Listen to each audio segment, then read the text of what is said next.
Good morning, everyone. Can you hear me? I hope everybody is settled.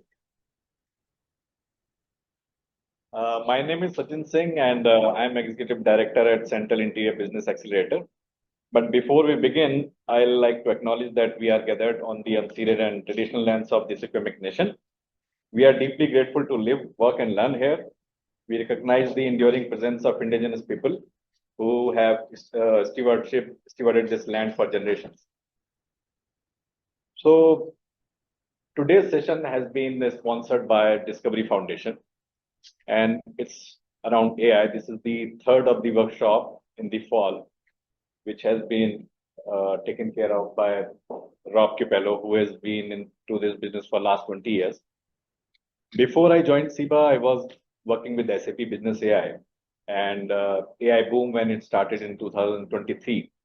I've been working on SAP Business AI for quite some time, and I have observed that it's more like a buzzword, and many of us do not understand like how to implement it and what kind of value it can deliver.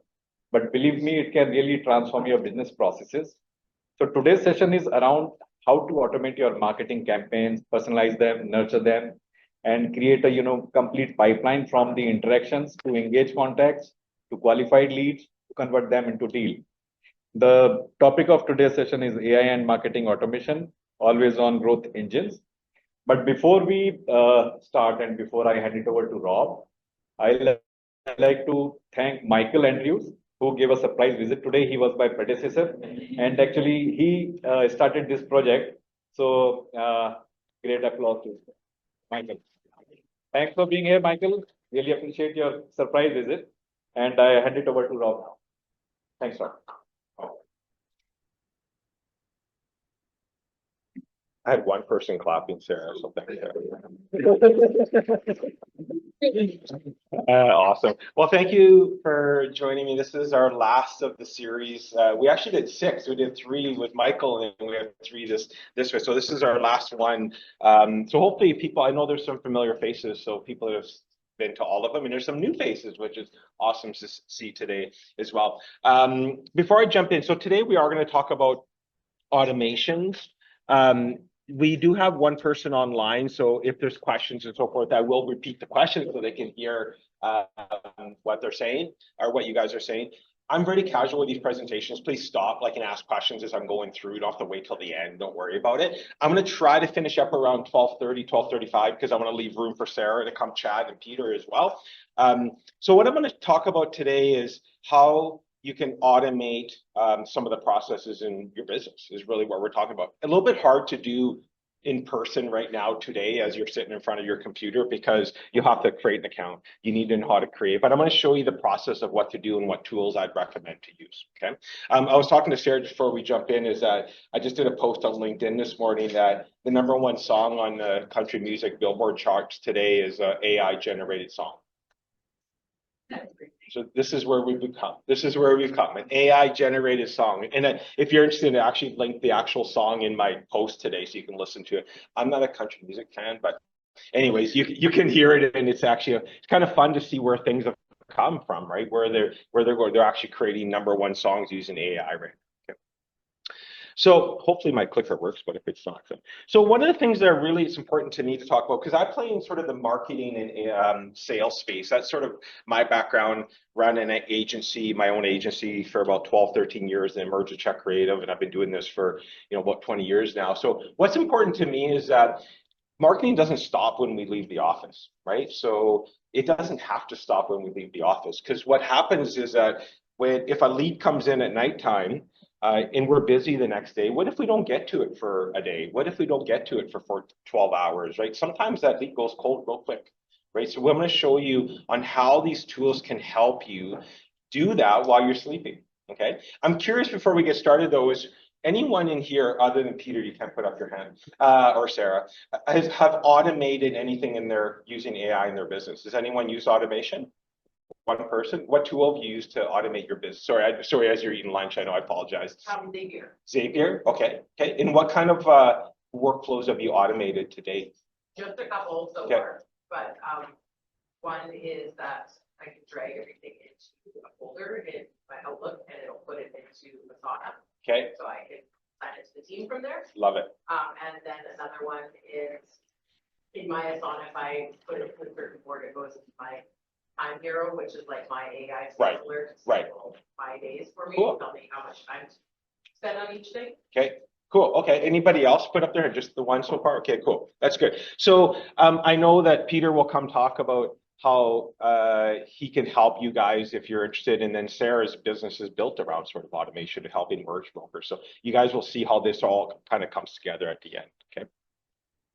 So this is what, and I know I apologize, it's really small, this slide, but do know that you guys will get the slide if it hasn't been sent out. You'll get everything I present, you'll get the deck, so don't worry about taking notes. So I want to show you guys what I talked about earlier, right? So imagine a situation where a lead comes in at 9 o'clock at night. So I'm an example of a consumer that I work during the day, have kids. I don't get home until about 6:30, have dinner. Sometimes I hop on my laptop at 8:30, 9 o'clock at night, and I actually try to do business. I booked an appointment to bring my car in for service, whatever it may be. I sometimes don't do it at night. So what if a lead comes in, okay? So two different sides, one being automated, one being manual. So on the manual side, 6 o'clock, a customer inquiry comes in. Obviously, there's no response through the night because we're probably busy or sleeping. Is overnight comes in, the customer now is a little cooled over the night. At 9 a.m. you come into the office, well, hopefully maybe earlier, but you're busy, right? There's emails you have to deal with, the phone's ringing. You don't get back to the person maybe till 10, 11, 12 o'clock the next day.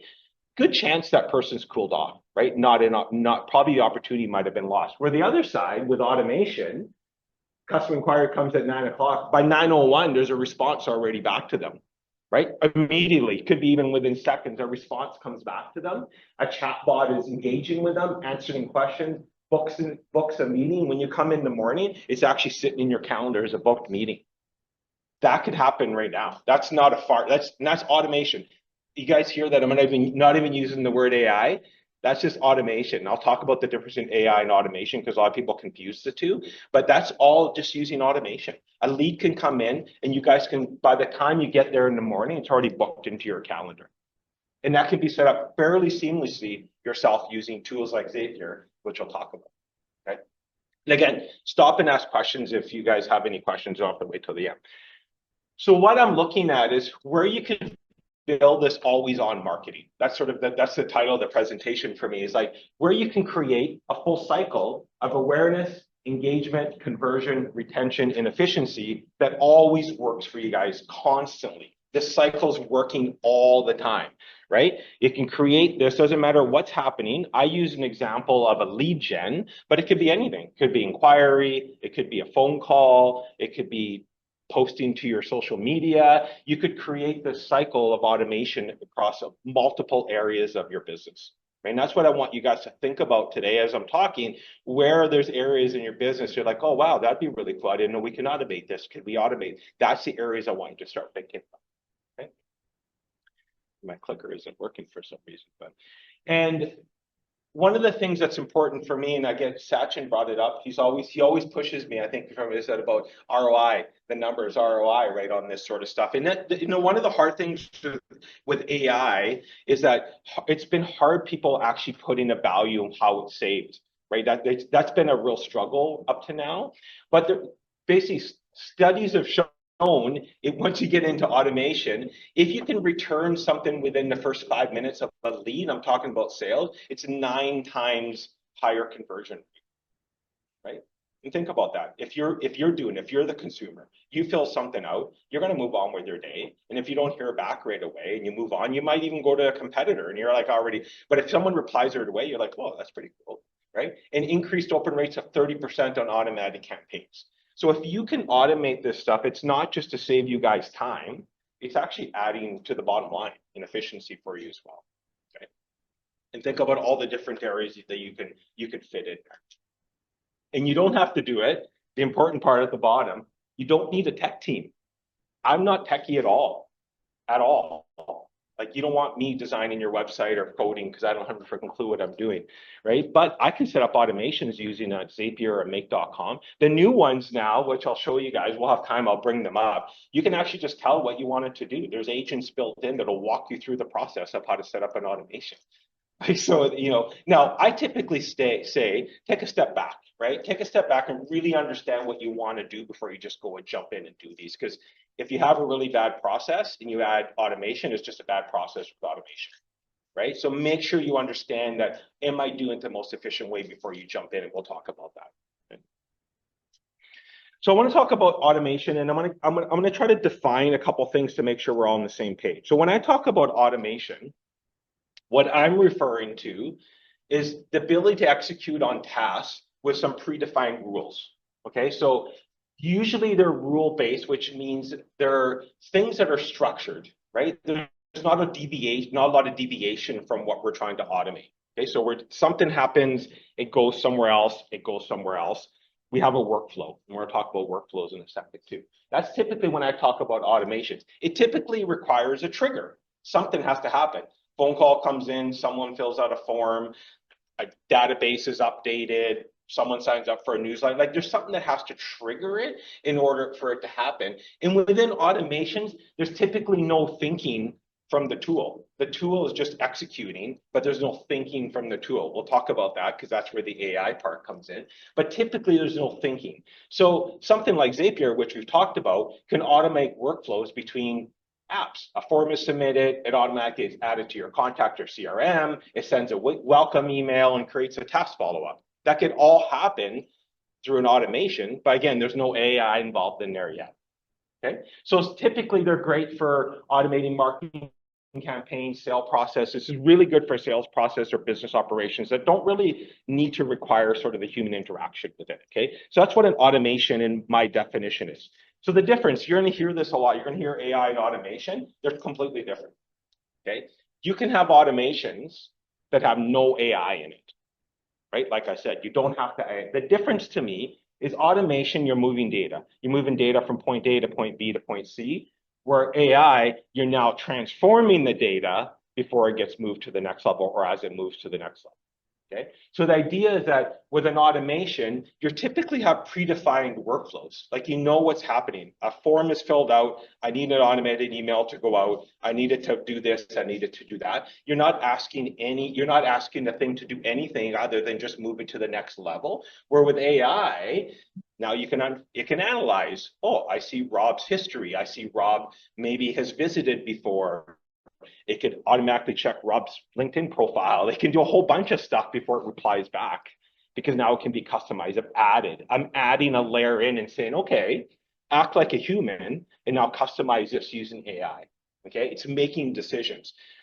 Where you have to be careful, and I think I've talked about this case before, is that when you add AI into these workflows, you're giving the AI sometimes to the ability to act on your behalf or your brand's behalf.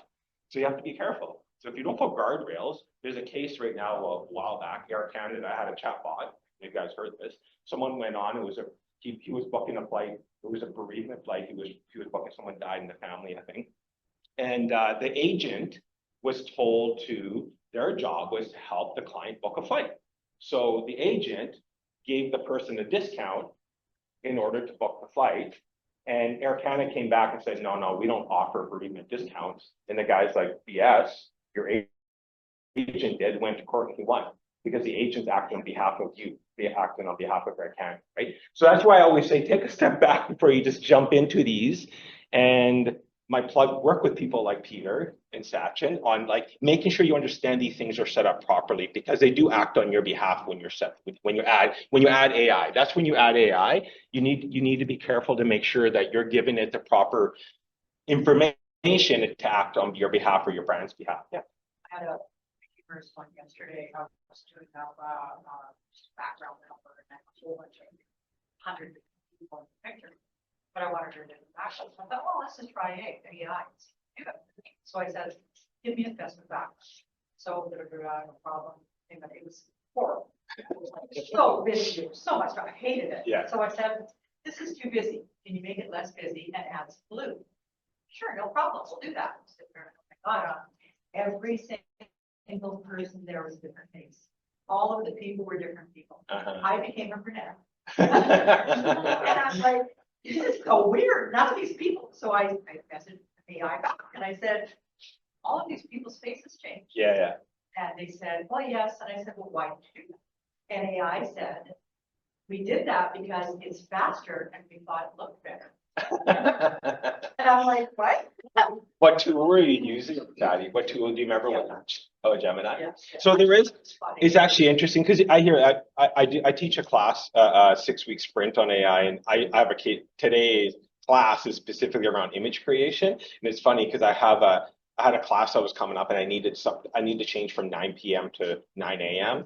Oh my gosh, it was so funny. I used Nano Banana, if you guys are familiar with Nano Banana, and it could not get it right. It's just so funny. And I'm like, I could have just asked the designer to do it. It probably would have took them, but they're not perfect. Like these tools are not perfect, like for sure. But again, look what we can do, right? Like it's still helping us. Like the automation side, like today, if you're worried about AI, you can automate these workflows without any AI. Like just think about you can start thinking about I don't need to add AI into automating things, right? You can go and do Zapier or Make.com, which we'll talk about, but you don't have to add any AI to it. But it isn't perfect. I just thought. It's going to get better. It's going to get better. Be careful you don't change your people. Yeah, that's right. So some examples of where as you start thinking through your business on where you can add automation, you can have scheduling assistants. We probably all use these, Calendly and so forth. Google has this built into Gmail right now where you can automatically book into you send a calendar link or someone can fill out a form and it says, oh yeah, Rob's available tomorrow at 9 a.m. Do you want to book a meeting? We can text you the link or whatever. Like those pretty simple automations. Email, it's again, a lot of these are built in. Gmail has email sorting built in automatically into it. You can put them in folders, all that sort of stuff. Chatbots, right? We're all comfortable working with chatbots. There's two different types of chatbots. There's FAQ ones where you don't give it any freedom. You just say, answer the question. If you don't know the answer, say, I'll get back to you. Or you can have ones where you add AI and they start acting like you as best as possible and start interacting, right? Social media content, right? Sarah will talk about one of the things that she does for her clients is automating that sort of stuff for them, right? On that as well, which is really cool. Voice assistants, we've all used those. There's AI embedded into Siri here, which isn't great, but it is, right? So a lot of them have that already been. And then where we're seeing lots of really good results is reputation management. Google reviews are so important, right? So we have a client we're working with right now that's in the healthcare space, physio. So we've implemented automation. So every client that she sees gets an automatic message on leaving a review. Once they leave a review, it automatically is posted to all her social. And she's added 28 reviews in the last 3 weeks, right? Simple, just a simple task that you typically don't get to because you're busy. You're like, oh, I should have asked for a review, or I don't want to call, I don't want to email. You can automate that process and super easy to do. Okay, the tool that we use, because I know people ask, and I'll show you, it's Go High Level.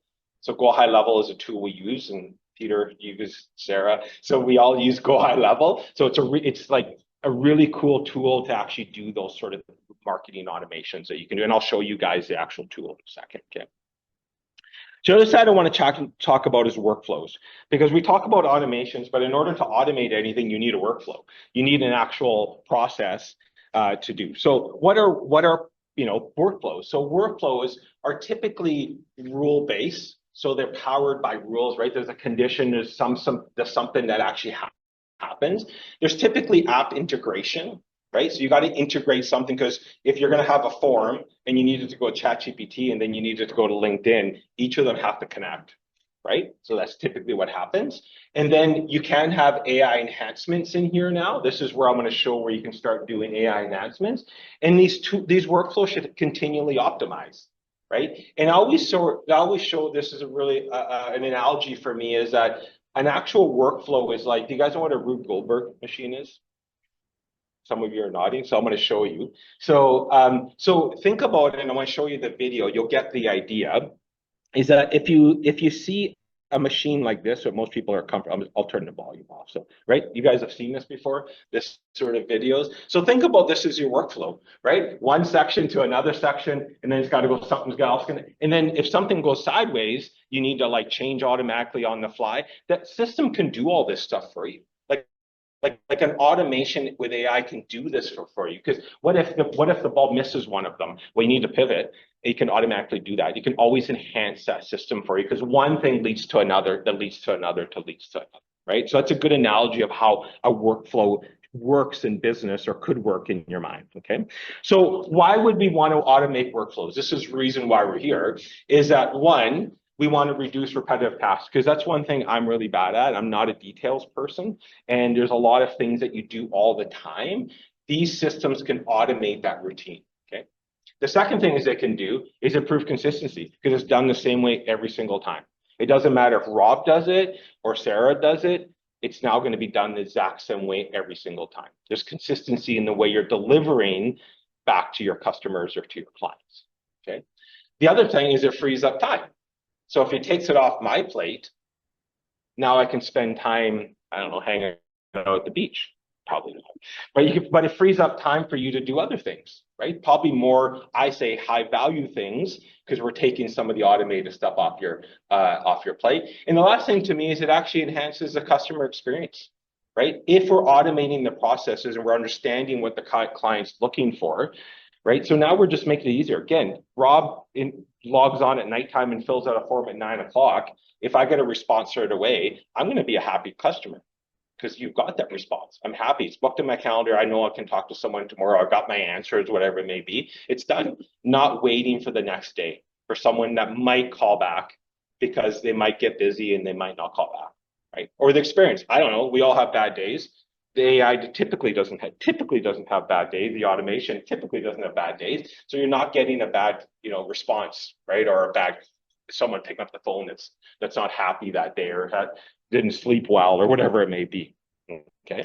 So some common use cases that we're seeing, these are the four main ones that we kind of play within. So number one is I've talked about is marketing automation. So a lead comes in, it needs to go into a CRM, and then an email sequence starts, and then we want to target them, right? So that's a pretty simple marketing automation that you can set up using like a Zapier Make, which we'll talk about the tools here in a second, right? It's a pretty simple one in what most people might look at, right? So the one thing you can do, which is really cool, is you can add lead scoring with AI. So if you're a company that you know who your ideal clients with, right? So you say, if they fell out based on this criteria, score them between 1 and 5 on each of these criteria. And if it's, whatever, say there's 5 of them, so a total score of 25. If they score 20 out of 25, they go into a different workflow than if they score 10 out of 25, because one's more qualified than the other, and they can go into different workflows and automatically do it. You don't have to touch it. Once you set it up once, it automatically will do that for you. Second one is the sales side. Again, inquiry comes in. This could be a phone call as well. When I talk about automations, right? Go High Level has voice built in. It'll answer the phone for you, and an agent will talk to the person, right? So, and it sounds like a human. You might not think, but it totally does. So it gets qualified. You can book an appointment. It can go into your calendar. A reminder can be sent, all automated for you, okay? Operations, because that's another area we play. An order's placed. Inventory can be updated. An invoice can be generated. Payment can be processed, and then notification can be sent. I know it's one area, Peter, I see you post a lot in the accounting side and AI, right? This is space, or I think it's underutilized in business. I really feel that using automation AI in business from an accounting point of view is underutilized. Because again, consistency, making sure that it's done right every single time. And then last one is probably some of the low-hanging fruit is content. So, I was talking to Sarah earlier about you can actually set up an automation where it scrapes the internet based on interest. It can generate social media posts. It can push to an email list. It can create a summary for you. You can push it wherever. So now I'm using, do you guys know what ChatGPT Atlas is? Anyone played around with Atlas? Yeah, a couple people. So the environment that I'm presenting in is ChatGPT Atlas. It's pretty much replacing Google Chrome.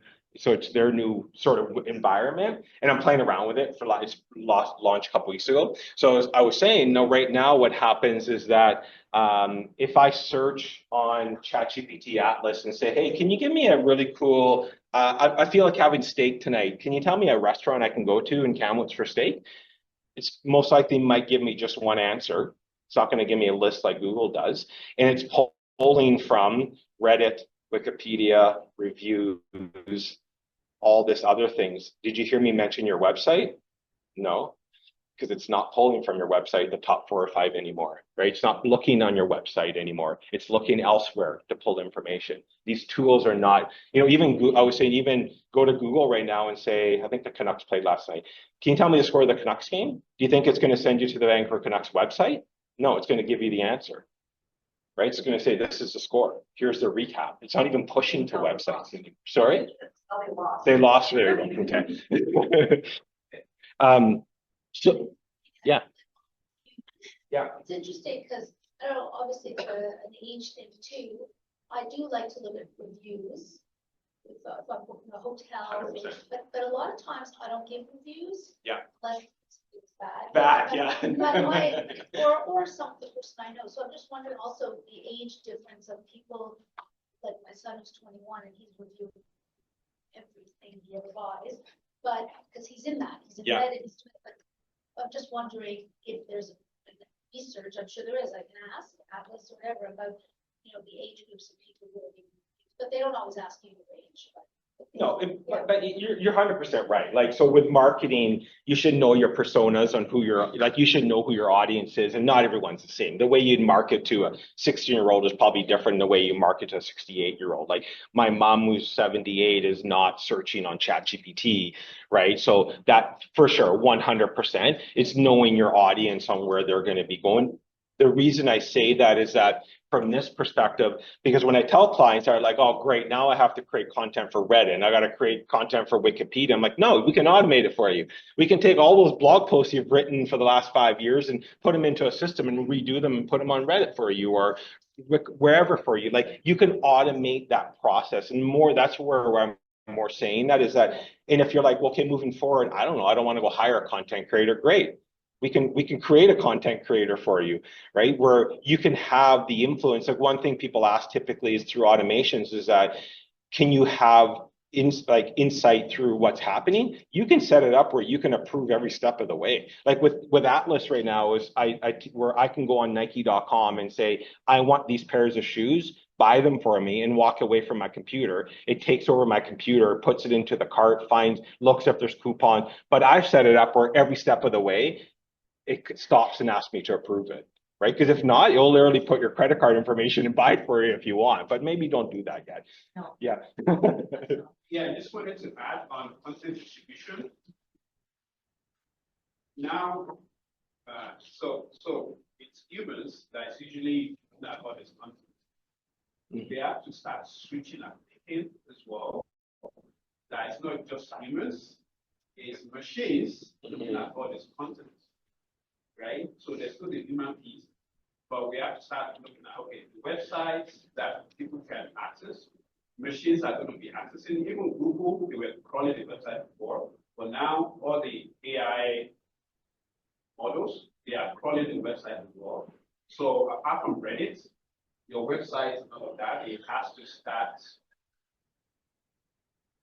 behaving in such a way that machines will understand. So, for example, if you go to ChatGPT, you have this markdown one with a hash for the headers and stuff. So you have to start turning your websites into data like that, right? So something.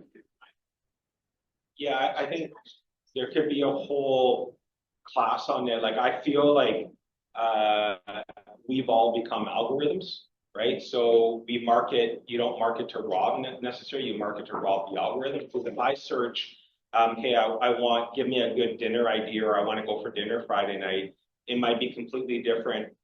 The result it's going to give me is going to be completely different than what Sarah's going to get because it knows her interests, it knows what they like to go to, and they know. So you need to, like what Peter's saying, you're marketing to machines and algorithms just as much as you are to humans nowadays. And that's where the automations help though, right? Because as soon as I say that, you probably feel overwhelmed. Well, how do I do that? Well, we can set it up with automations that can help deliver that for you in multiple ways. Because the automations you can set up, and I'll show you that sample in a second. You can have it go different ways. You can have the same content redeveloped 4 different times for 4 different platforms in real time for you without you having to go rewrite it every single time.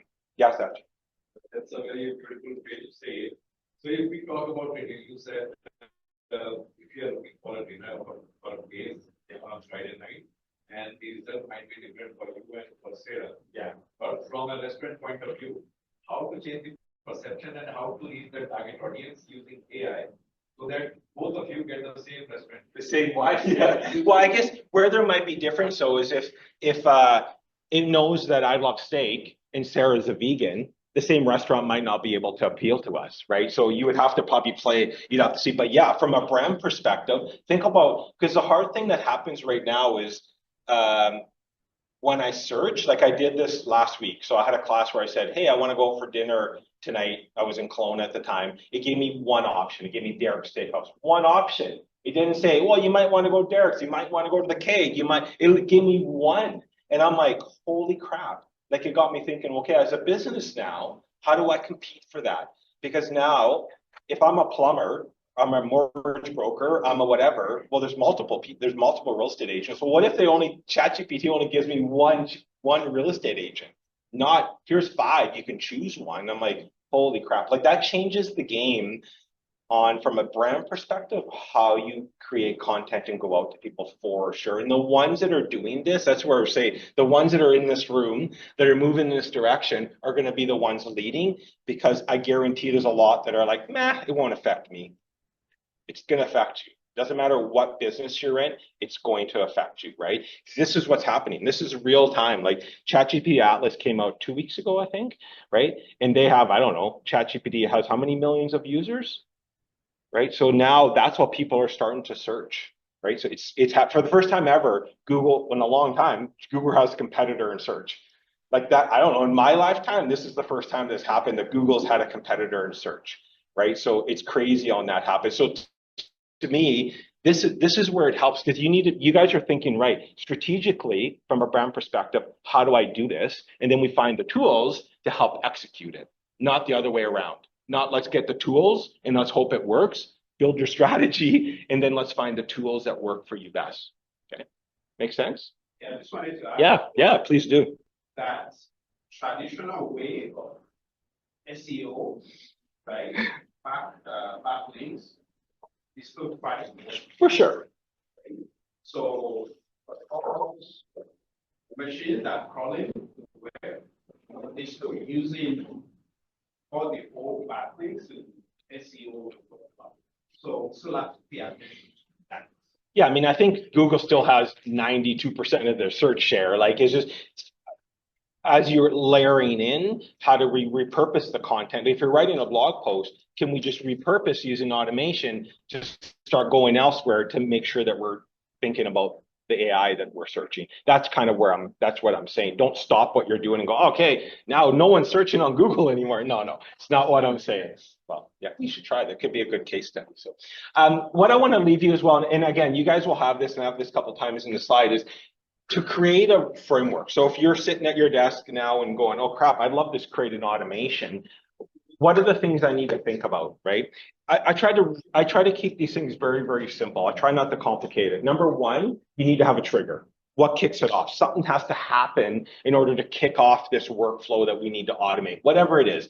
It could be a form submission, and lead comes in, an email's received, whatever it needs, you need that trigger. The second thing is you need to think about what are the steps that happen.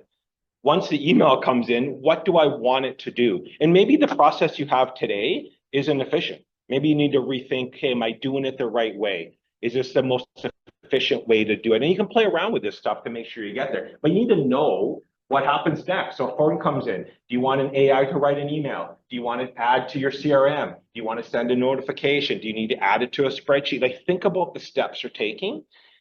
The third thing you need to say is, does it need to have any logic or conditions put in? Do you need to score the lead? Do you need to send an email to your sales team? Do you need to update inventory? Do you need, like, whatever logic you need? And then last thing we just add, can we add AI into it? Right? Very simple 4 steps. So think about a process. I don't care what it is. Like for me, I get a lot of email. I'm like inundated by email and I'm bad keeping up with it, I have to admit. So if I walk through this, I'm like, okay, an email comes in. What do I do next? Well, I want to read it. I want to respond to it. And I want to make sure that I sign it to somebody in the team if it's not Rob that's doing it, or put it in a calendar default. Like whatever the steps are, write them out. Right? Just write out the steps and start thinking about, okay, well, where can I add value to this? Am I actually being efficient with this? And then once you have that streamline, then you could build your automation, right? Don't jump in the other way. Yeah. I would also say, even outside of the automation, think really thinking about like your, lead hooks and stuff like Yeah. that as well, and then how that ties in automation. Yeah, that's great.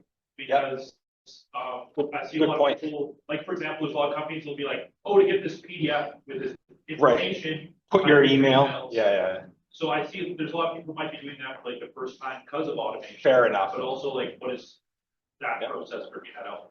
That's great. If you guys sort of what he was saying is like, make sure you, the first step before the trigger, think about, okay, what is that?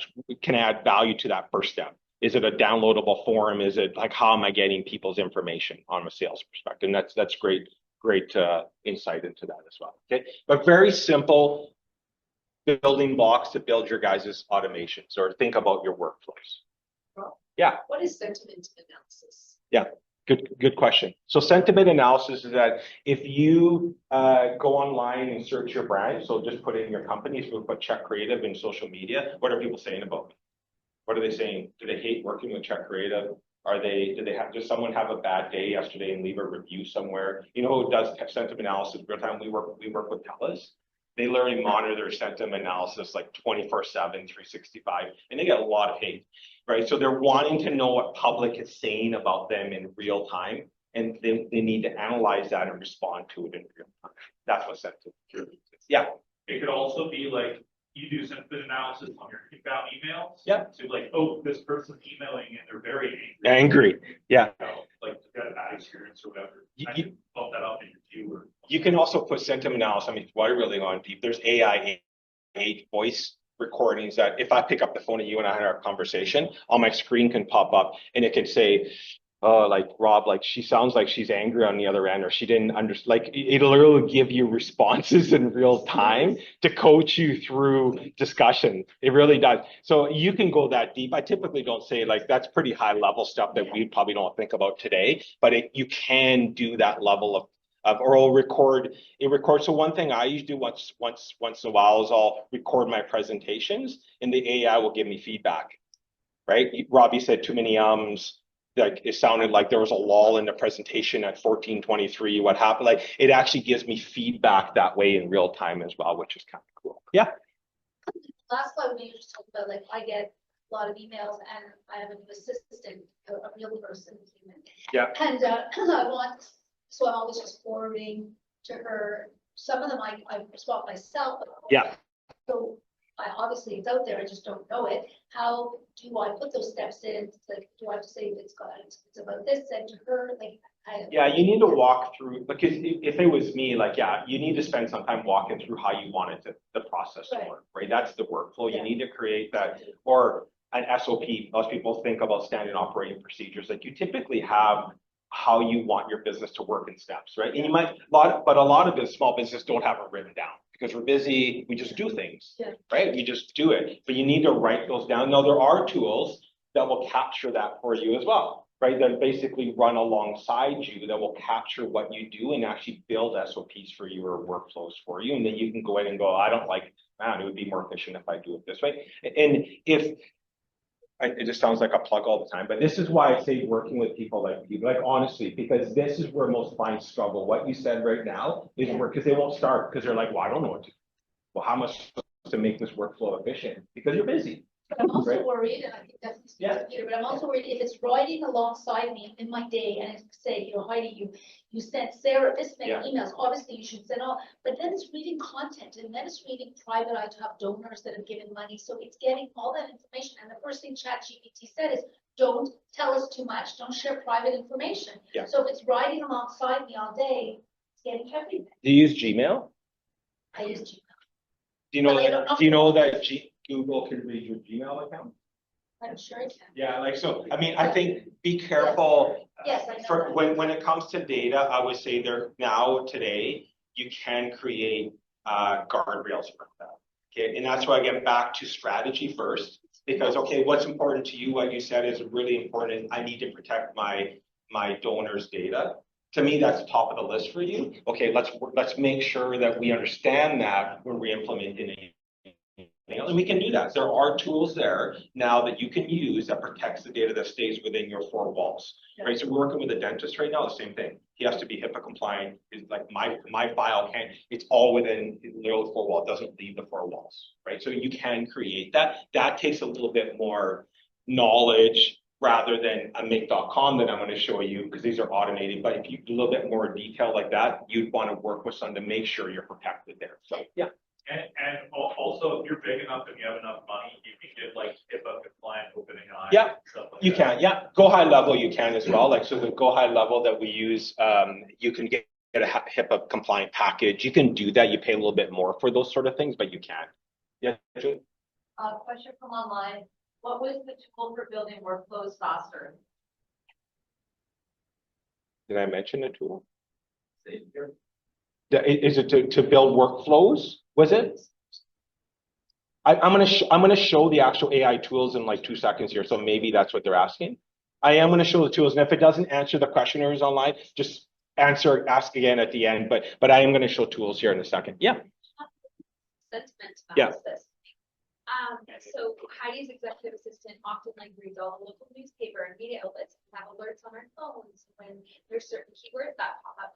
But how general can a sentimental analysis be, like analyzing the state of local healthcare? So then when we're developing our marketing strategies, we don't sound too Yeah. we're addressing the narrative that's currently happening. Yeah, so you can set up, depending on what you want to do with that information. Like, so I have, for instance, like just on ChatGPT, because I don't do anything that for me that I worry about privacy. It's more like for my clients I do, but for me, I don't. Like I have an automation that goes out every day and scans the internet for stories, AI stories, and comes back to me real time and says, here's what's happening in the world, here's what's happening. Like, and then the next layer is that's how I create my content that I push out on LinkedIn. So you can create automations that like, so, and then if you're capturing that, is it ClickUp? ClickUp, Notion would be another one, Peter. What are some ones where you can capture data? A good place to like just capture data. Would those be, like ClickUp would be one. No, like if you just want a place to capture data that you can go back and analyze after. Would one of those, or would it just be a spreadsheet that you check things into? I don't know, yeah. Okay. Yeah, okay. So there's tools out there where you can just capture this data that just goes into a repository, and then you can actually pull data out of there and analyze it as well. So ClickUp, I believe, is one that you can do that. You can put exact prediction in. But if you're looking for real-time analysis, you can set that up. You can set it up on ChatGPT, Perplexity, whatever, an automation or make.com, where it actually scans and comes back to you every morning. So here's what happened. Like, so they would capture it, and then you decide what you want to do. It doesn't have to action anything until you decide that what you want to do with it as well. Okay. One of the things I do want to chat about, just cognizant of time. What do we got here? Sorry. Yeah, it's about 10, 15 minutes. Yeah. I just wanted to mention the thing that was asked. If you're looking for real time, there's some platforms that might not be The perfect one. real time. No. If you're looking for more real time, you want to use Draw. Because it connects with Twitter, right? For others, Okay. right? So it's stronger on real time information compared to the other one. Yes. I'm going to put one little caveat on it. There's very little guardrails on Grok. Yeah. So Yeah. just FYI. So it's very extreme one way. Yes. ChatGPT is almost extreme the other way. So but if you're getting just information, like Peter said, perfect place for it. Yeah, or Perplexity is another one that's really good as well. Yeah. Yeah. So in Grok, you'd be like, what are people saying about this topic? Correct.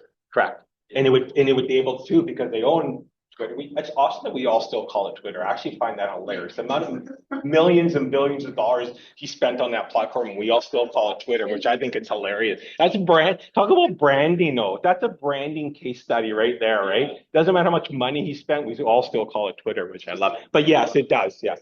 Yeah. Grok, Grok.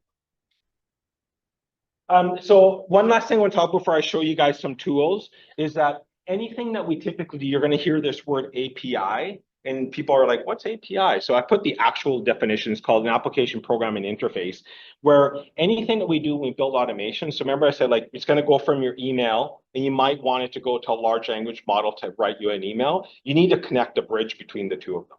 And you need what's called an API in order to connect those two. because if not, one program can't talk to the other program.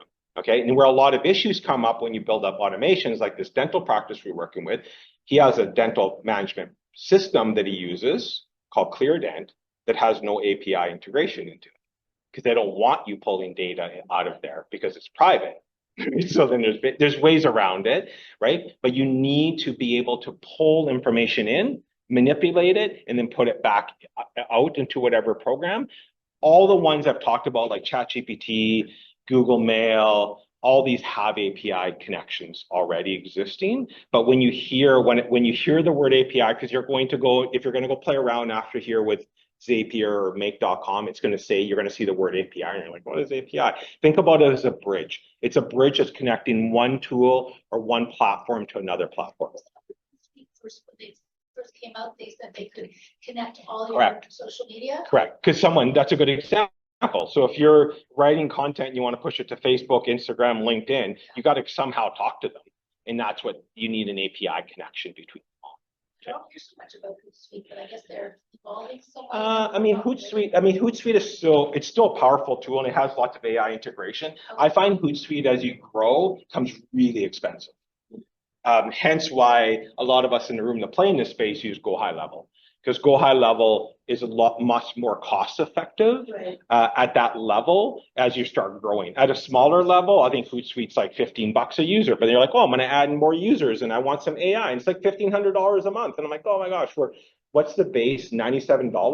$97 a month US, which is like $4,000 Canadian, but is the actual like base for Go High Level, right? So, okay. So I do want to show you guys before wrap up. So this is what I just want to show you samples, like, because it's hard to build an automation in front of your computer right now because you need an account, you need your APIs. But here's like what this is make.com. So this is what a typical automation would look like. So something happens right at the top. There's a new subscription comes in, and then you see the little wrench in the middle that you need an API that connects the two. It's going to go to a Google Sheet. It's going to actually automatically add it to a Google Sheet. And then it's going to be pushed to Gmail. It's going to be pushed to Slack. And this automatically happens. Every time a subscription comes in, this happens without you having to touch it. Okay, and this is make.com. And I'm going to show you guys the tools. I'm going to click out and show you this. I just want to show you what the platforms look like. This is this is Zapier. Okay, so this is again Zapier, and I'll show you guys. So same sort of thing. New lead form comes in. You see that at HubSpot, it could search HubSpot and find the contact, and then based on what it finds, it can go to 3 different paths. It can go, great, I want to go lead nurture, so send a prompt to OpenAI to create an email. It can go to Gmail. So you can put rules in that says, hey, an email went out. I sent an email blast out to 5,000 of our subscribers. The 2,000 that read, put them into this. The 3,000 or the 2,000 that didn't open, put them into this. That, like, you can create rules into all of those, and you can push them into different funnels automatically. Okay, so this is Zapier. This is Zapier. I'll show you guys. I'm going to click out and show you. This is N8N. Okay, so N8N is, and I have a chart that shows you the difference between all these tools. So I just kind of put a little bit. So N8N is probably one of the more powerful automation tools. Yeah. What did you say? N8. Okay. Yeah. Sorry. Yeah. N. Then number 8, and then N again. So this is probably one of the more powerful automation tools that we would typically use at an agency level, but it's harder from an individual user. Zapier and Make are a lot easier to use, where this one here has a lot more customization, but it's above even for me is hard. Like I typically our tech team will use it to build really high level automation. So for the dentist, we use a lot of N8N where we're integrating into like Microsoft and so forth. We use N8N a lot, but I typically see if you're doing basic automations, stick with Make or Zapier. It's going to be a lot easier for you. Okay. And then the last one, I just want to show what the backends look like. This is Go High Level. So Go High Level kind of looks like Zapier. So very similar sort of flow when it comes to automations, okay? So what I'm going to show you guys is what these look like. So I built a chart for you so you guys can have this that compares the 4 that I'm showing and what they're best for, the cost, the learning curves, and why you would choose each one. I typically say Zapier and Make when you're first playing around with automation. They both got free layers. You can go play around with them. Then you can pay after. N8N is a little bit more complex. And Go High Level, if you want more of like a full sales and marketing flow, Go High Level is awesome. Okay, so I'm just going to show you guys. 1 second, sorry, I hit the wrong button. Oh, did I lose the? Can you still see, Julie? Okay, cool. I thought it lost my. Everyone close their eyes. Don't look at my crazy desktop. Okay, perfect. Can you let me know if I lose, Julie, just in case you don't see? Okay, so this is what make.com looks like. Okay, so this is the back end of make.com, and so I know it's a little fuzzy, but you can sign up for a free account. So it's I think you get a certain amount of scenarios they're called. That's what their automations are called. They're called scenarios that you can build up. So there's 1,000. I don't pay. I have 1,000 credits you can use. So you can go back here and start playing around with them. The cool thing about this is new, is that they even have agents. Their definition of agents. So you can actually create agents and so forth in here as well. But what I wanted to show you guys, sorry, he's clicking around here, is templates. So if you come here and you're like, I don't know what to do, guess what? There's thousands of templates that are already built for you that you can use. So if I look at this one, this template says summarize website content and create social media posts with ChatGPT and then browse AI. So I can click on this template. It might take a while to load up. So it's actually going to create, I can actually use this, right? So I would go in here and go, great, I'm actually now you would customize this for yourself, right? And you need your API connections and so forth. But you can actually just use this template that's already built to deliver on what you're looking for. Because it's already built. You just have to create this. You need to put your own Facebook page and your own LinkedIn page and all that sort of stuff in here, right? What's the router? So router will split it, right? Something happens, but I want it to go here or here. So routers, I can split that router in 10 different ways, 20, like, or whatever you may be. That's what the router is. So the way this looks like, though, if you're going to go and let's create one. So they're called scenarios in Make because they're just to make it complicated. It's pretty, right? First thing it's going to say, what do you want it to do? I'm going to like, great. I want every time something's added to this Google Sheet, and pretend, I'm just going to add every time a new row is added to this Google Sheet. Now I would go and add the Google Sheet and all that. I'm not going to do all that because I'll be here all day. I'm going to say, great. It's probably not going to. And then I'm going to say, okay, once it does that, I want it to go to ChatGPT because I want it to write or whatever it may be. So I think it's under, I don't know if it's under OpenAI ChatGPT. So I'm going to say, great, I want it to generate a response.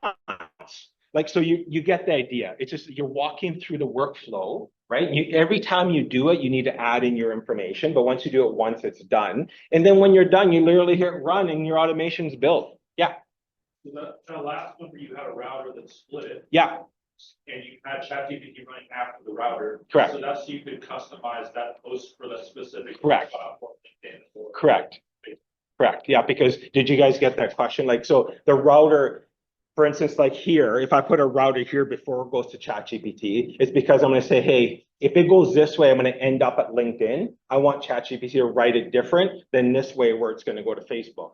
Because the way you're coming up to your Google Sheet, so that's to be in the row this. If there's 27 blah blah blah, then the router will split that. Yeah. So what this is saying, add a row, is every time a new row is added to that sheet, however way, it's going to run this automation. But then you could say in the Correct. row. Correct. You can split it whatever you want, right? Now, the other thing that you can do with ChatGPT, and I'm going to try to wrap up because I want to make sure I give enough time for Sarah here, sorry, is that, with make.com, is that there's agents that will allow you run this through. I'm not going to save this one, but you can actually, if you're stuck and go, I don't know how to build it, it'll actually say, hey, I want to build an automation to do X, Y, Z, and make.com will walk you through how to do it, right? The biggest struggle most people have is getting their APIs and their accounts connected, right? Because like it's easier said than done for most. ChatGPT, it's a little bit harder to get an API. You got to go to your OpenAI account. And if there's questions on that sort of stuff, what I typically say, just reach out. Like reach out to myself, Peter, whatever. We can help you. Like reach out to us offline. Yeah. So what I've noticed with these tools is it's harder to have like branching logic with them. Like if this, do this, if this, do this. It's more like just add a new row, type that information over, rather than like looking at what the data is in the row, and then doing things dependent on that. True. Yeah, and I'll have a slide at the end saying, keep it simple. Like when you're launching an automation for the first time, keep it really simple. If you want to be very like complex with it, I'd probably recommend more of an N8N approach, and then I'd recommend you work with someone to do that, honestly, unless you want to take the time to learn it. If you're going to get super complicated, like was just mentioned, typically it's hard for like even for me to figure that out because the logic, think about these AI tools, kind of like Patty said, they don't always perfect. So they have a hard time thinking through 14 different logics for you. So keep it very simple. Okay. But just think of just some small things that you can automate. That's usually what I say. This is the back end of Zapier. I just want to show a couple more before I pass it over to Sarah. So this is Zapier. They're called Zaps in Zapier. It kind of works the same. It's a competitor of Make.com. It's whatever your preference. I find Make.com a little bit easier to use for personally, but they're very similar in the way that they work. Yeah. Think about the automated, we're talking about Yeah. what, platform did you use? Go high level. Yeah, so you could probably do it through Make. We just use Go High Level because it's more of a CRM sales tool in my mind because we're doing a whole bunch of stuff for her. We're running all our ads through it. We're doing everything through it. So that's why we use Go High Level. So if we have go high level, you don't necessarily. Correct. So you can run a lot of automations through Go High Level. Not every single automation under the sun, but it automates a lot under Go High Level. But it's more of I would say Go High Level is more of like, you're going to use it as your platform. You're going to run your ads through it. You're going to run your content. If you run everything through it, it makes more sense. Where Make.com can do more one-off automations for you. That makes sense. Yeah. So this is Go High Level. No, is it? Yeah, this is Go High Level. So you can kind of see the difference of like, there's automations built in my Sprint that if I want to send reminders, just going to open one up here. Hopefully it opens up. There's a question or a comment while it opens up. So these platforms have a lot of overlap. You say some are good for certain others. Is there a possibility that one might go bankrupt? If You know what the possibility is? Here, and then all of a sudden This is what the possibility is. ChatGPT and Google are going to make these all obsolete. Because Because Google just released their agents and automations. Yeah, ChatGPT has their agents now. I strongly believe eventually we're not going to need any of these and Go High Level. Actually, I think, who knows, this is Rob's opinion, that ChatGPTs and Google will be your CRM system one day as well. They'll actually do everything one day. It's too much money for them not to get to there. That's what they're moving towards, right? Right now, ChatGPT agent, we're not with Sarah, you click a button, you got to like give it like half hour to do, and sometimes it fails. It's not perfect, but that's where they're going. They're going, Google just launched theirs yesterday, was it, Michael? I saw the announcement, or a couple of days, they just did a big announcement. They launched, like, they're moving into this space, right? So yes, I think for now, we have to use these tools because they're better. Make.com and Zapier are better, but eventually I think it's going to get to the point where we're just going to be working with a large language model or Google to all this sort of stuff, is what I think. But I don't know, but yeah, Sachin? If that happens, there might be some kind of attrition. They might acquire. Yeah, 100%. I'm sure Make.com is probably waiting for someone to call them to get them. They just raised the button. I think Make just raised like a whole bunch. Maybe just need some evidence. Can we still see? Insurance stop. Okay. So I do want to leave room for Sarah, and I lied. I told her I would say 12:30, so I'm 7 minutes to cut off. So one of the things I want to leave you guys, and you guys can take this. I said framework on how to build your design. I already showed you this framework if you're looking how to build your workflow, and then also have this chart that shows the difference between the 4 main automation tools. I recommend if you're just starting out, Zapier or Make.com. If you really want to get technical and customize N8N, and if you're looking for more of a full solution, is Go High Level, right? And then one of the things I say is just really start small. Like just pick one automation you can do. Don't try to like conquer the world today. Just pick one and just try it. Make sure it works before you move to other ones. Okay, very simple in that. And I just say is your homework, just go and pick a task. Go find a task that's a real pain in your butt today that you can automate, and let's figure out. And if you need any help doing it, reach out. Like, please do. Like 100% send me a message. Connect with Peter, who's coming up next. And we're happy to help you through that process. Okay. I am sticking around too if anyone has any questions, but I do want to pass it over to Sarah and Peter now. Do you want to grab your laptop? Yeah. After talking, I gotta plug into Sarah's computer now. How are we gonna do that? Do you have to get her? Yeah, you wanna do that? Sure. Just give me 2 seconds. You can chat if while I work if you want. How's everyone doing?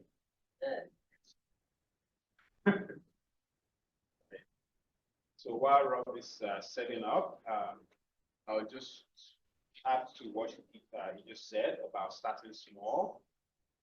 Right now, not to alarm you, 95% of AI projects fail. That's scary, right? So that's by MIT, a study they did a couple of months ago, right?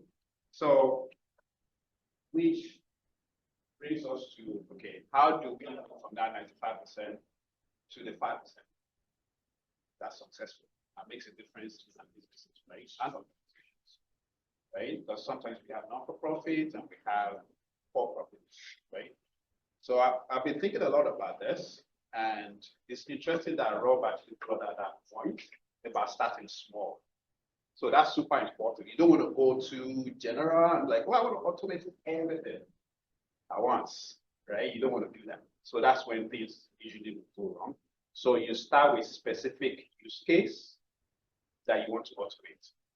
Maybe it could be just moving data from your email or just responding and sending it to an assistant. Oh, because of the mic. Okay, it's supposed to be here. Okay, so you want to start small. So that's quite important, right? So before we're setting up our tech is good.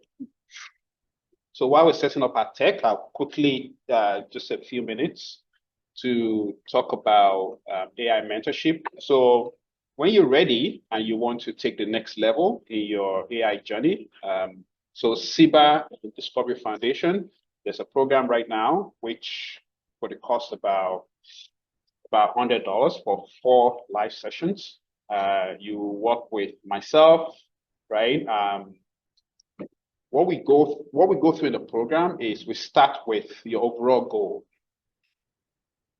If you heard what Rob was mentioning, he talked a lot about strategy. Where do you want to go? Start with that. And strategy could be anything. I just want to improve my customer service. Missed calls for businesses is quite important. You need to be able to get back to customers or potential customers a lot sooner, right? So that's a strategy. You want to start there, right? So with the mentorship program, we walk through some form of workflow that you already have. So it's basically processes or maybe your procedures, right? You want to start with that and you want to break it down. And when we're talking about automation as well, a lot of the time, it's not just applying AI to everything. It's just moving data from one place to another, right? And sometimes you could apply AI, right? So that's the mentorship program. Now, so this is the second year that we're running this Discovery Foundation AI program. Last year, when we run through the program, so good thing that Sarah is here. She got to a point. So Sarah she has I guess you could call it a tech company, but it's basically technology for mortgage brokers, right? So with the mortgage broker businesses that she supports, right, she came through the program and she was at a point where she almost shut down her business. So she almost shut down her business, and that's a problem that she had, right? So what did she do? She reached out to us, and one of the things that we did is we went through our workflow, and she had to do her own part as well, right? Which is she got on a lot of sales calls, just pushing as an entrepreneur. And with the help of the AI mentorship program, right, we looked at, we Rob mentioned go high level earlier. Some of the processes for our customer service wasn't working with go high level, right? So through the AI mentorship program, we went through what wasn't working with the customer support with go high level. And at that point as well, custom GPT was a thing. It's still a thing right now, but custom GPT, so that's the one where you can build your own tool with Chat GPT. So we tried that, and now she has loads of custom GPTs that does stuff for her in her business, right? So she'll give you, I'm sure she'll give you more of the details. So without us talking too much about what Sarah did, ladies and gentlemen, please welcome Sarah.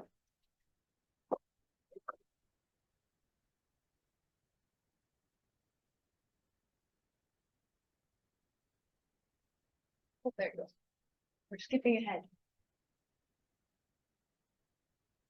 I'm having a hard time here. There you go. Okay, so as he mentioned, my name is Sarah Matu.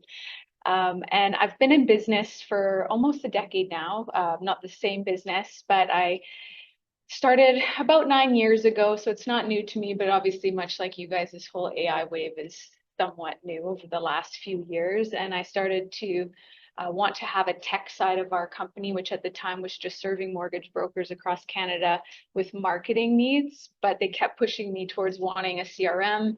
So I eventually gave in to what they wanted and started creating this tech company.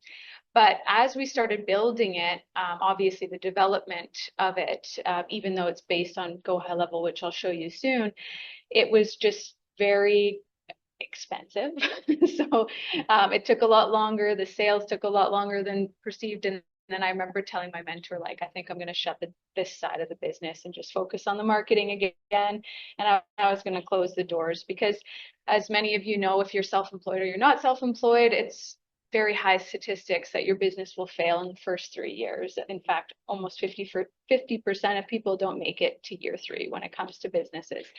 I didn't really think I'd be a part of those stats because entrepreneurship was something I was born into. My dad's an entrepreneur. It was part of our dinner talks. We talked about strategy, and anytime me and my siblings would fight, my dad would find some sort of way to turn it into a business meeting at the kitchen table. So I didn't think I'd be part of those stats, but within just a few months, I'd say I was about month 8, 6, 8, I was ready to be a part of those statistics. So with that, this clicker doesn't like me today. Let's see if I can do this. There we go. So I had the idea with the CRM to basically create a CRM for mortgage brokers, and then they would use us for marketing, they'd use us for their tech, and we'd be like an all-in-one solution for mortgage brokers. And things were going really well until we kind of made that decision. Of course, when I made that decision, it was very exciting. It was new, we were creating this new branch and all this stuff, and I sought out some mentorship for John, which he's not here today. He usually is. And it was through the SEBA program, different name at the time. And I worked with him one-on-one, did a 10-week mentorship through the Venture Acceleration Program. And it was amazing. But of course, that part of the business is very exciting because it's new. Anytime you're creating something, you're always in excitement compared to when you check your bank statements and you realize that you're 120K in an annual deficit within like 6 months of starting that branch, right? So I had got another mentor who was really good on the finance side of things, and she's the one who discovered what we knew was a deficit, but not to this extent. I thought it was more like 60, but obviously numbers are not my strong suit. So at that point, that's when we really did decide to shut down doors. I was really disappointed in myself and what I had done because obviously this affected not just me, my clients, my family, our bank account was a big factor as well.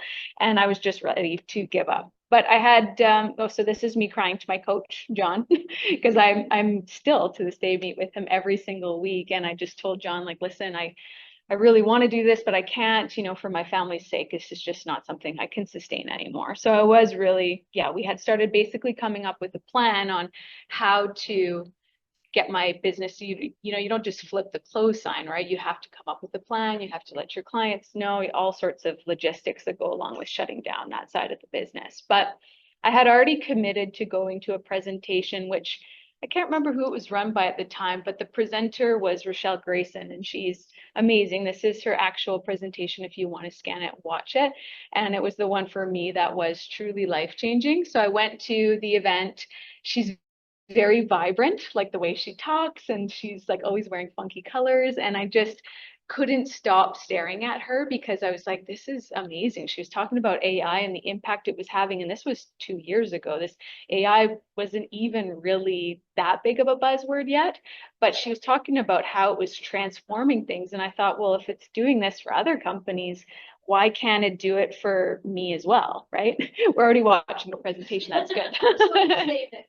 So I was truly inspired. Like I left there and my brain was just on fire. I don't think I slept a wink that night because I just had so many ideas of what, I could turn this business around and now start implementing AI and hopefully save what I thought was already a failure. So I skipped ahead here a little bit.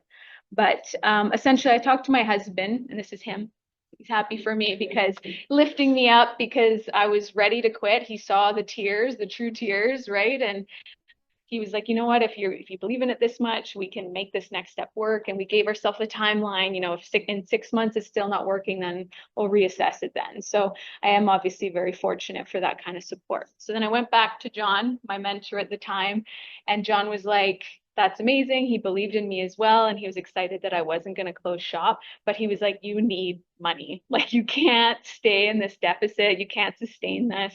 So that's great that you're excited, but like get to work, right? So basically for the next 8 weeks, I locked myself in a room and I started to create my process. And you just met Rob. Rob is very process oriented, as are like my coaches as well.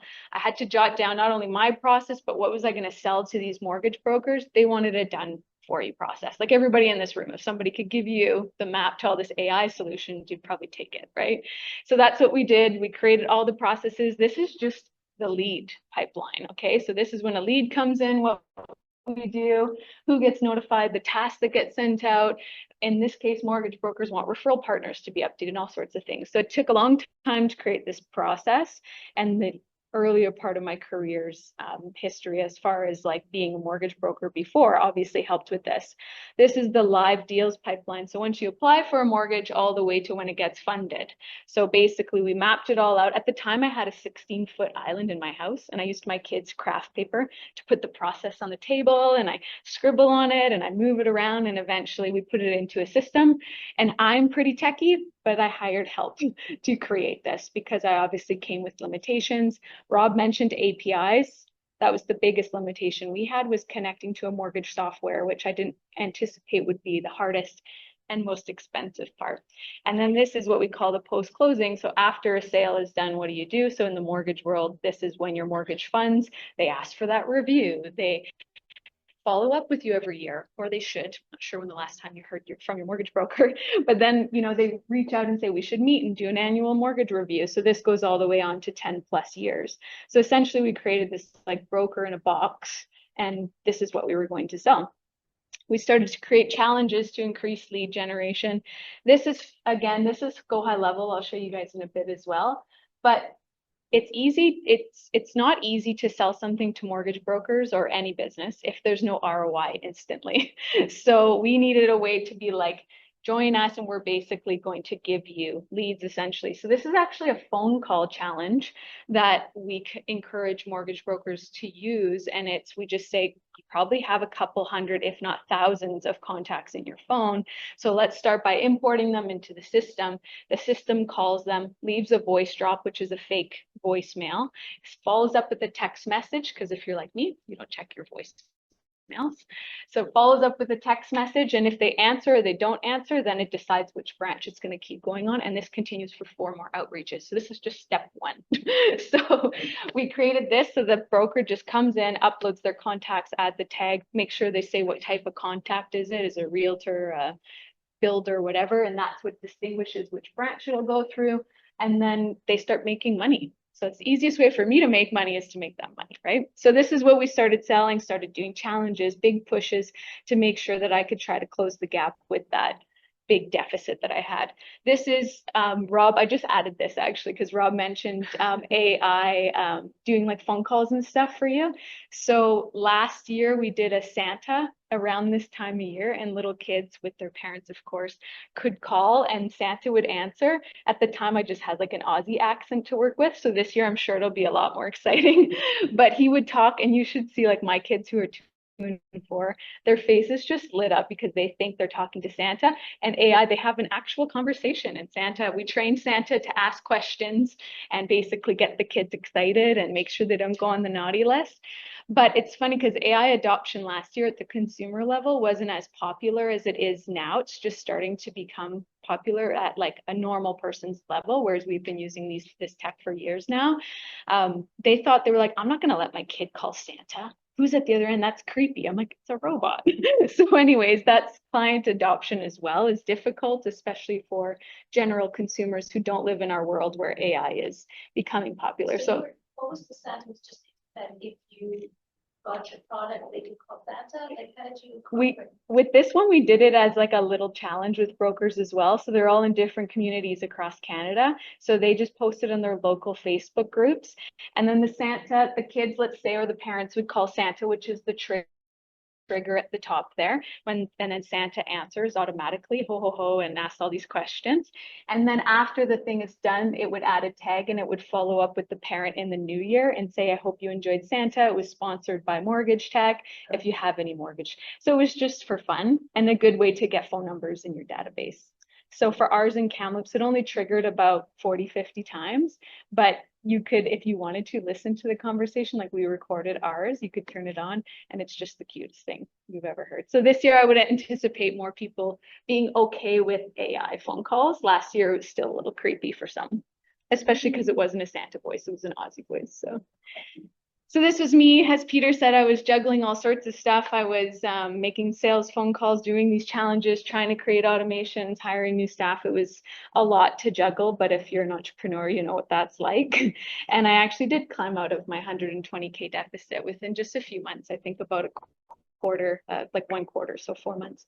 And it was incredible. I, if not tripled my revenue in that sense. So it was great. It was a good feeling.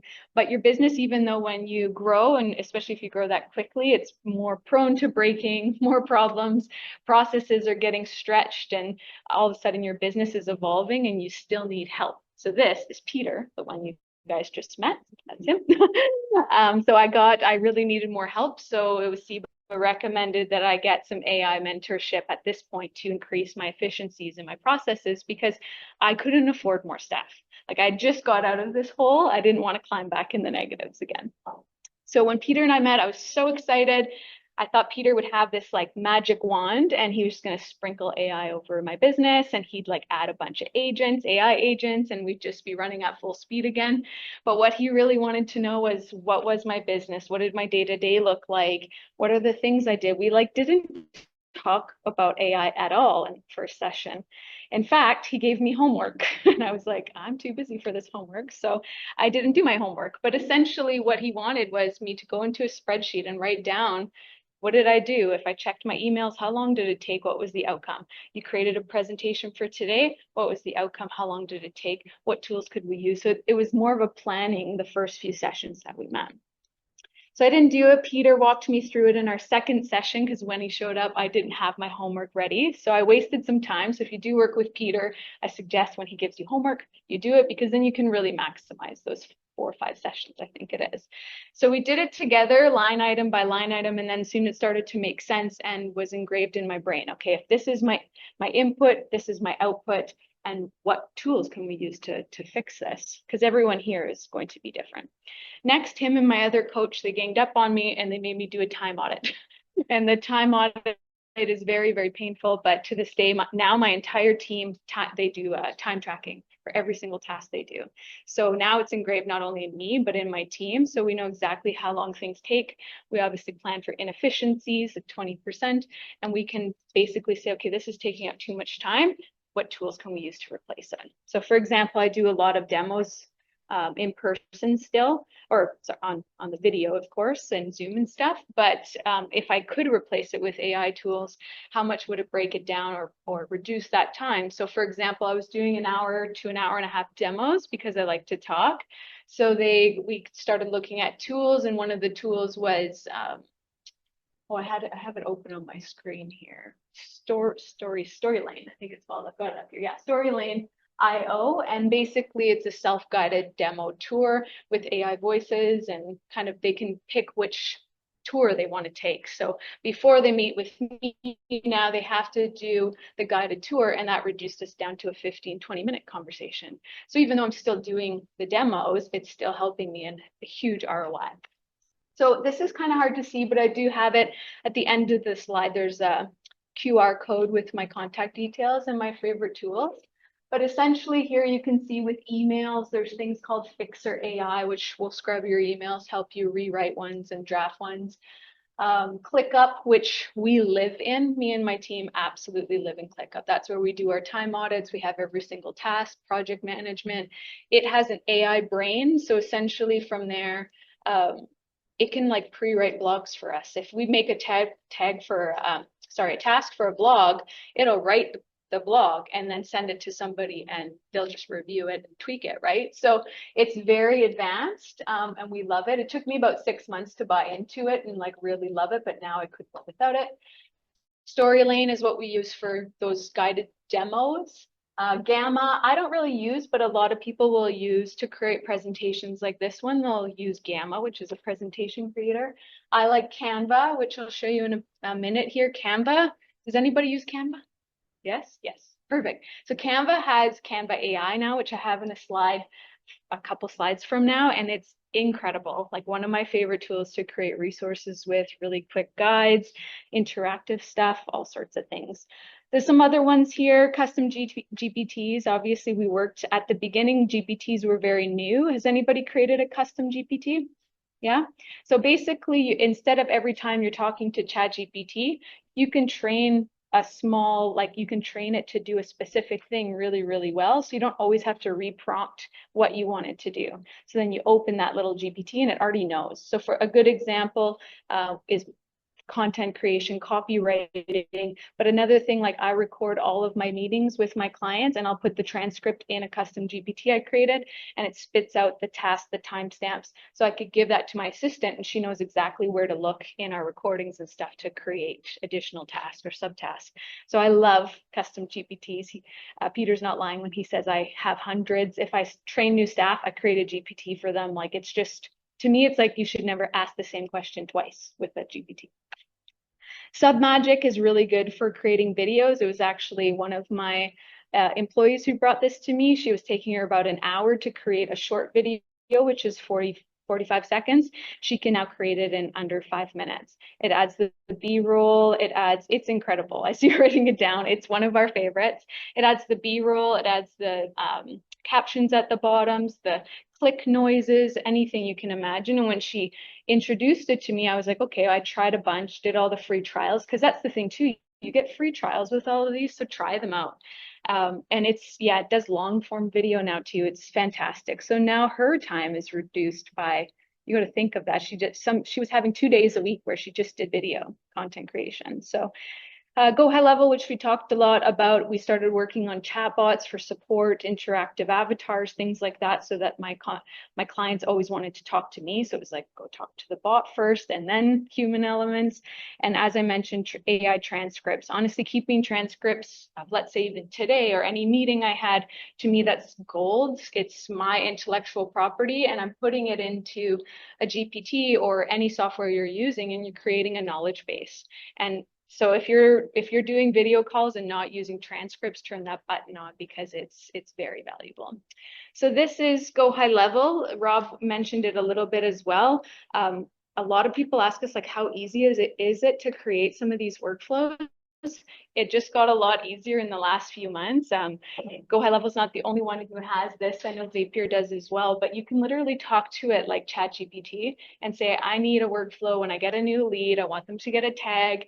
I want to send, a gift or a task or whatever it may be, and it will work with you in real time to create the automation. with you. And then once it creates it, you can talk to it again and be like, can you edit the last 3 and make some changes? It's very, very easy to use. This is Canva AI. Again, spectacular. I use it for on the marketing side still a lot for us and for our clients. I had a client who's focusing on reverse mortgages, and we were like, well, he gave me this long PDF sheet of all the discounts for seniors across Canada, like all the 15% and this and that. And it was like 4 pages, but it was hideous. And who would go through that many links and read it? And so we added it to here, and it created a beautiful interactive, all his brand colors, and he could now give this to clients, and it was like a beautiful marketing asset as well. Took about 10 minutes to make by the time we refined it. Whereas to make something like that in Canva before would have taken me hours, if not the whole day. So Peter, as we went through our mentorship, discovered all these tools, we really started to change my mindset on how a lot of this, as Rob said, could be it could be delegation, so somebody on your team who's going to take over this stuff. Automation, which I would say is at least 90% of solving your problems, and then AI. And if you have really good staff, you can delegate to somebody who wants to learn how to automate and use AI. To me, that's like the triple whammy. The biggest thing is obviously getting your team's buy-in. I'm lucky everybody on my team is very tech oriented and they're very open-minded. So when we introduce new tools, or in the case of my employee introducing the new tools, we're all in the same mindset, like nobody here is losing their job. But if you could find ways to be efficient, the better, right? That means more responsibility, maybe a raise, like all sorts of opportunities there. But the big thing, as we talked about all of those tools, I'm finding now, especially working with Peter again, is making sure we're consolidating as much as possible, which again, I do think Go High Level does really good. Canva already has tools. So it's going to your ecosystems like Google or Microsoft, seeing if the tool exists there first, and then using that, trying it before you start buying a million subscriptions, because it can get very expensive. So for a while, my business has been running pretty smooth. Our team was running smooth. Like I said, we almost tripled our revenue this year. However, I'm kind of back to a chaotic state again, because as we continue to grow, our processes just keep evolving as well. So I got in touch with Peter again, and they've accepted me into the program again. But this time what we're focusing on is not so much client processes. We're going to be focusing on my business and finances, which is still my weak point. I still don't look at my books. I don't do any of that. So Peter and my CFO are working with me together to come up with an AI generated dashboard that will give me insights, predictions, analysis, so that for my brain, it will work. And hopefully help, even be like, okay, if I add a new product, what will the impact be? What will my sales be next year if we continue at this pace? Because those kinds of things are important as your business scale, but are clearly still after years my biggest weak point. So this is me telling Peter all my mumbo jumbo that's in my brain. I'm so excited. I have all these new ideas. Peter helps me create a process out of it, and then he helps me implement it as well, because that's the other thing. As techie as I am, I can't build a lot of those innate things that he mentioned earlier, connecting systems to talk together properly, especially confidential ones when we talk about banking. So having an expert like this program is really important. So as an entrepreneur, I feel like I've learned the last couple of years that goalpost keeps moving, and I still need mentorship. And if I hadn't found, Siba, and even like all the mentors I've had to date, which is probably 4 or 5 just in the last few years, I wouldn't be where I am. I wouldn't be standing in front of you. I would have closed shop 2 years ago, right? So it's just to realize that you're surrounded by people who actually do want to help. Like a lot of us, we like to nerd out on the whole AI thing and just talk about it and do free meetings, all sorts of things just to help and kind of inspire you and see if you can, hopefully find similar success. This is them digging me out of a hole financially, emotionally, all sorts of things. They've been there for the good and the bad. So that's where I just think mentorship's really important, and it should be part of your plan long-term with your business. But Rob mentioned this, or actually it was Peter, like you're also the key to this success, because Peter could give you the homework. If you don't do it, that's on you. All of those AI projects fail for a reason, because I would say 99% of humans just aren't prone to finishing what they're starting, so that they're not like that 1% that make it to the top, right? Because AI, no matter how amazing it is, it's not a rabbit in a hat kind of trick. It's not a magic wand. It's not going to fix your problems.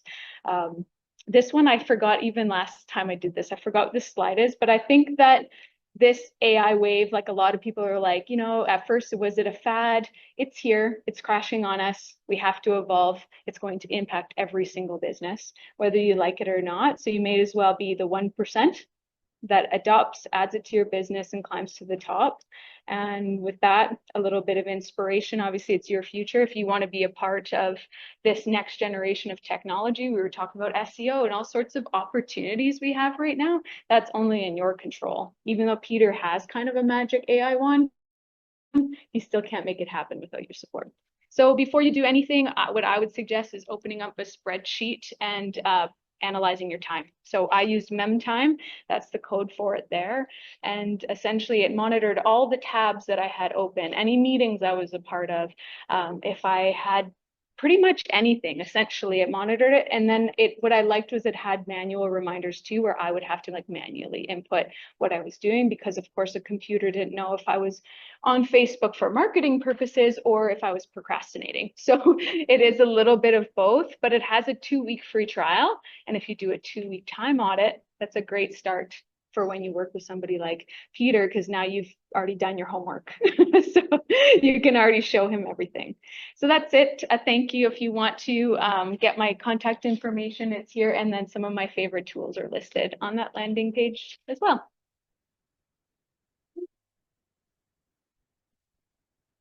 Yeah. Thanks, everyone. We had a great discussion from ChatGPT Atlas to sentiment analysis. And I would like to add 2 cents of mine. So at SIBA, we are trying to create AI mindset, as Sarah also said, Rob said, Peter talked about it. So it's ultimately you who has to deliver for yourself. We are here to aid you, give you all the kind of support we can provide. And we believe SMEs of today, like you, are large cap enterprises of tomorrow, and will be very, very happy to contribute in any way in making you go forward.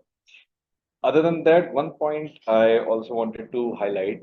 Rob said when you ask Google at ChatGPT Atlas, it gives you one option.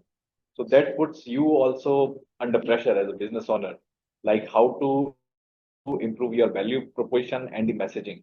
So from sentiment analysis, you can also look into what kind of messaging and what kind of where your brand is getting placed in the market, and how to bring it to number one choice on ChatGPT Atlas. So it's all about getting left out. So if you do not have that AI mindset, your competitors would definitely be moving ahead and at a much faster pace. So from that sense, it's very important to develop that mindset. And through the AI mentorship program, we understand that each business is unique. Each business has its own problems. So it's very important to identify what kind of intervention, what kind of AI automation or non-AI automation, what kind of workflow improvement or business process improvement that particular business requires. And that's why we have come up with this AI mentorship program, again, funded by Discovery Foundation. So thank you, everyone. And I always forget that there is a table card and there is a survey QR code. Please take this survey so that we know what are the areas of improvement. And I also forget to thank Julie, who is always behind the scene, taking care of all of us and coordinating everything. Thanks to her. And thanks again to Michael, who initiated this program actually. I joined after him, Siva. And thanks everyone, Rob, Sarah, Peter, and all the others. Have a good one.